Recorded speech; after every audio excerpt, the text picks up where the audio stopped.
মল্লারপুর স্টেশনে প্লাস্টিক ব্যাগে সদ্যজাত শিশুর মৃতদেহ উদ্ধার, চাঞ্চল্য ছড়ালো এলাকায়। বীরভূম জেলার মল্লারপুর স্টেশনে এক মর্মান্তিক ঘটনার জেরে চাঞ্চল্যের সৃষ্টি হয়েছে। বুধবার সন্ধ্যা নাগাদ মল্লারপুর স্টেশনে দাঁড়িয়ে থাকা শিয়ালদহ লোকাল ট্রেনের নিচে একটি পলিথিন ব্যাগ পড়ে থাকতে দেখেন স্টেশনে উপস্থিত যাত্রীরা। এই পলিথিন ব্যাগটি সন্দেহজনক মনে হওয়ায় সঙ্গে সঙ্গে খবর দেওয়া হয় রেল পুলিশের কাছে। খবর পেয়ে স্থানীয় জিআরপি ঘটনাস্থলে এসে পলিথিন ব্যাগটি খুলে দেখেন এবং তাতে যা ছিল তা দেখে তারা রীতিমতো হতবাক হয়ে যান। ব্যাগটির ভেতরে ছিল এক সদ্যজাত শিশুর মৃতদেহ। এই ঘটনাকে কেন্দ্র করে মুহূর্তেই চাঞ্চল্য ছড়িয়ে পড়ে গোটা স্টেশন চত্বরে।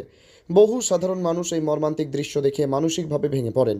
তবে এই শিশুটির মৃত্যু কিভাবে হয়েছে, কে বা কারা এইভাবে মৃতদেহ ফেলে রেখে গেল তা এখনও পর্যন্ত স্পষ্ট নয়।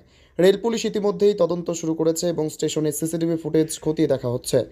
এভাবে জনবহুল একটি রেল স্টেশনে একটি সদ্যজাত শিশুর মৃতদেহ পাওয়া যাওয়ায় নিঃসন্দেহে গভীর উদ্বেগজনক ঘটনা।